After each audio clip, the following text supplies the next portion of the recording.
So welcome back, my name is Lee. We do a lot of from scratch cooking here. Today I'm going to show you a really easy whole egg custard recipe for making ice cream. And I use this in my Ninja Creami and it turns out absolutely amazing every single time. I actually think the chocolate one is even better than what you get from the supermarkets. And I'm going to show you how easy it is to do. So this recipe should turn out in any ice cream machine. I haven't actually tried just freezing this and see how it turns out. So you could have a really simple ice cream machine where you freeze the base, pour the custard in, and the blades actually scrape around the edges and make your custard that way, which are pretty cheap to get and everything. Whereas I've got a Ninja Creami, they turn really good. Whereas you get an ice cream maker with a compressor, which makes really good ice cream as well. So you might have one of those new Ninja Slushies or any of the slushie machines that are coming out right now, especially Kmart, and that'll make really good soft serve as well. And I just want to show you how easy and simple this recipe is and just how much you can customize it. So we're going to make a single batch today and I'm going to make it 3 ways and show you how easy it is to do. So these are the ingredients here, pretty straightforward. So we have some eggs here, so we're going to use the whole egg today. So for each recipe I'm going to use 2 eggs, so I'm going to use 4 eggs altogether. And then we're going to need some full cream milk. So for every cup of cream we're going to need 2 cups of milk. I've just got some normal thickened cream here. Any cream is fine. This just has a bit of gelatin in it, but it just turns out more than fine. And we're gonna need a cup of that for each recipe. And then we've got sugar. So I'm just using normal sugar for this. I do have a low carb version and I'll list that at the end of this video. So you can go take a look at that if you want a low carb recipe. And I think that's got about 6 grams of carbs per scoop, which is actually really good. So I'm just using normal sugar here. And for each recipe, we're gonna use half a cup of sugar. And then we're going to add a little bit of vanilla, so about a teaspoon, or that's fully customizable. And then for each recipe, we're going to use a 1/4 teaspoon of xanthan gum. Now this adds to the consistency of it, and it's completely optional, but I think it's necessary. And some other people use stuff like gar gum and all that sort of stuff. This is really easily to get from the supermarket, so I just use this, and it always turns out really good. And that's all the ingredients. It's really easy to do. So I'm going to show you how to do it. And so we're going to make 3 different versions. We're going to make a vanilla one, nice and easy. And then we're going to make a decadent chocolate one, which is even better than the ones I get from the supermarket, I think. And then lastly, we're going to make a naughty coffee one for the parents. And we're going to use some real espresso for that one. So here I have our pot just heating up over a medium heat. And I have a bowl here that sits over it nicely. And we're going to do a double boil for this. I have done it in just a straight pot, which I do all the time with custard, but because it has the whites on it, it will curdle. So I think a double boil is the best way. So firstly, I'm going to get my cream and milk heating up.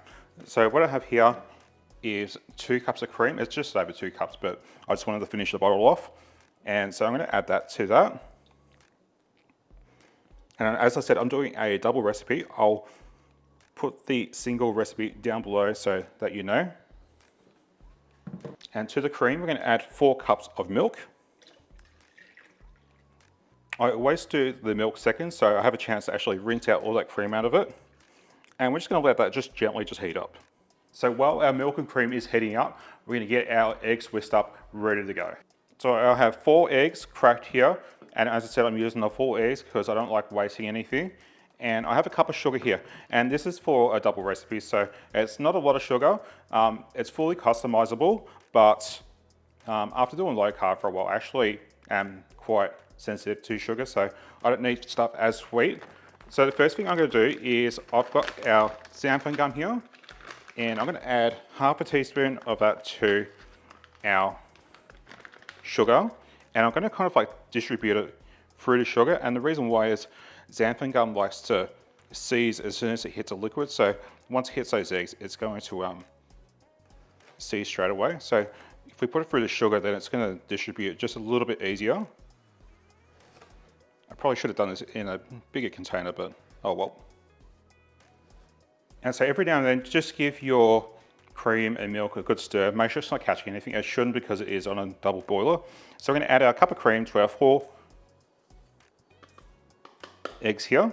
I'm going to add 2 teaspoons of vanilla. And how we measure that? We measure that with our hearts. And then we're going to stir this. Now, when you stir it, it's going to look a bit funny because we have put the xanthan on, so it's going to kind of like look a bit more stickier. And we're going to whisk this until it's nice and fluffy.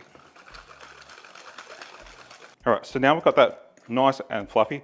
Now you can see it is a bit stretchy, and that's just because of the xanthan gum, so don't stress too much. I'm going to grab about a cup of the warm milk and cream. We're going to add that to it.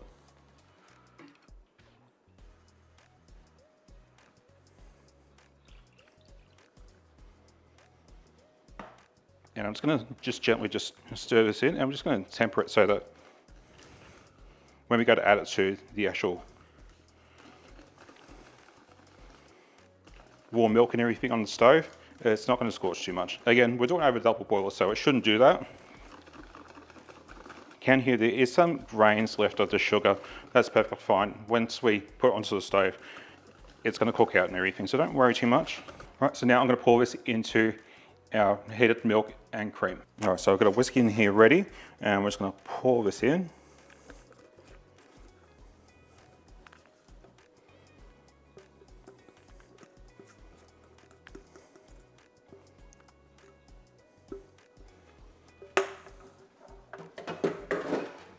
And now I'm going to give this a really good stir without slopping it everywhere. All right, so now that mess is cleaned up, you can see it's all combined now. So what I'm going to do is I'm just going to turn the heat up on this just a little bit more. So you want your water, something like that.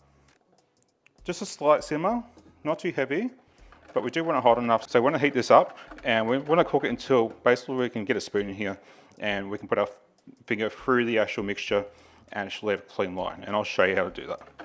Okay, so this is taking about 10 minutes to cook out. So I've just kept stirring it. I did turn it up a little bit higher, but I've kept stirring it the whole time. So the way to test it is I'm going to grab a spoon, I'm going to dip it in, and then what we do is run our finger through it. So as you can see, it hasn't gone anywhere. It's not going to be like a thick custard or anything. This is about what we're going to have for an actual custard for your ice cream. So now what we're going to do is we're going to cool down our ice cream. But what I want to do is I want to melt some chocolate in some of this. So I'm going to pour off 2/3 of this into another bowl. And I'm just going to put that back there. And then for our chocolate one, I just have some 85% Belgian chocolate here. And I'm using about 50 grams worth. You don't need too much of this. And I like the darker chocolate. It gives a nicer flavor than the actual milk chocolate. So even if you're a milk chocolate person, I'd definitely use the dark chocolate. It kind of gives that fudgy taste and everything. But if it's not sweet enough, you can always add a little bit more sugar as well. So I've just cut this up into like little chunks, and we're just going to dump that into there. And then when you keep stirring this until all this chocolate has all melted. And that's it, that's our chocolate custard. So what I'm going to do is I'm going to put these into a water bath, cool them down, and then I'm going to put them into its containers. So I've just filled my sink up with some cold water and then some ice as well. And then I'm just going to put that into the sink there, and we're just going to give that a really good stir until we get to this to about room temperature. And once that's cooled down, we'll do the same for the chocolate one as well.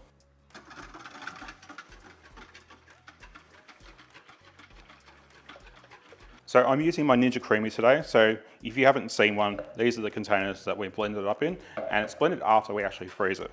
So what I'm going to do is I'm going to pour my chocolate into 2 of these.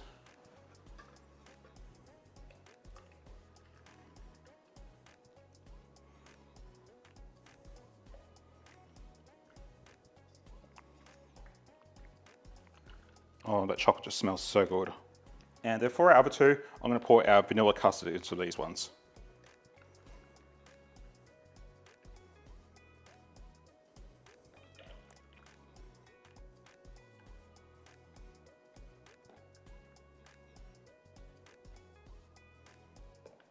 So these 2 I'm going to freeze as is, and one of these vanillas I'm going to freeze as is. For this one, I'm going to turn it into like a coffee ice cream. So what I've got here is I've got 2 wonderful shots of espresso. Now, if you don't have an espresso machine, you could also just use some little bit of instant coffee, maybe 2 teaspoons in just a little bit of water. You don't want to introduce too much water into this, or else it's going to get icy. So doesn't that look absolutely amazing? So I've got one there.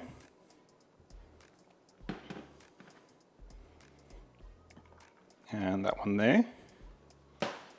And then with the Ninja Creami, you usually add your mix-ins later, but I'm going to add just a cube of dark chocolate into this. And what's going to happen is when that actually gets blended up, you can have the little flakes of little chocolate and everything, and it's going to be absolutely amazing. So all I'm going to do is I'm going to give that a good stir.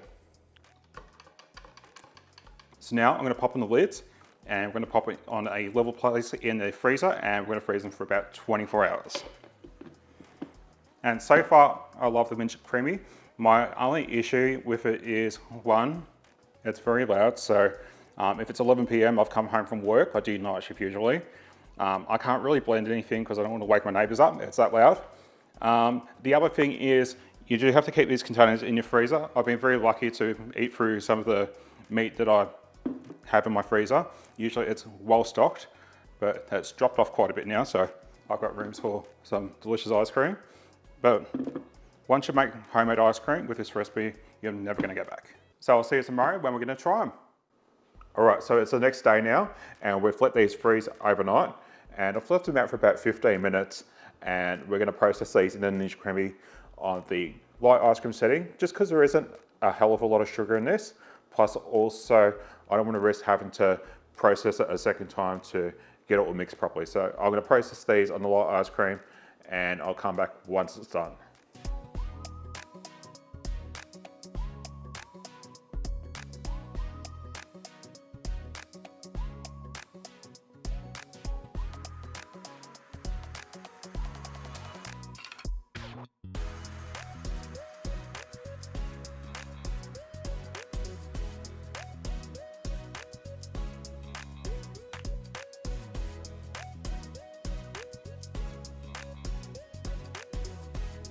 All right, so let's give these a go.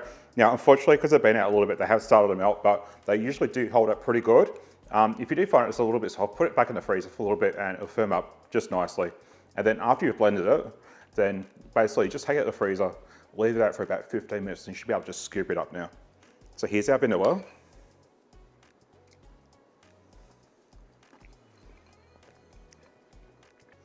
Just a really simple vanilla ice cream.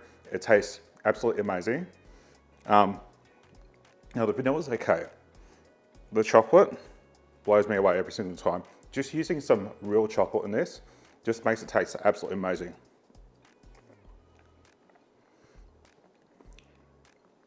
It almost has this like fudginess to the actual chocolate, and it tastes really good. So definitely try to use some dark chocolate in your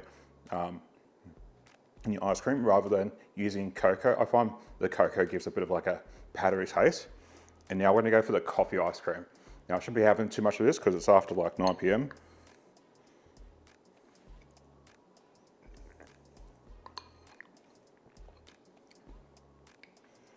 Nothing beats that real espresso shot. I just love the flavor of real espresso. And obviously if you can't do that, try just put a bit of good quality coffee in it, but it tastes absolutely amazing. And if you don't want to be having coffee like this time at night, you can use some decaf coffee as well. It's absolutely amazing. So if you're looking for a low carb ice cream version, I'll post it up here and you can go check that out. So thanks for watching, and I hope to see you soon. Bye.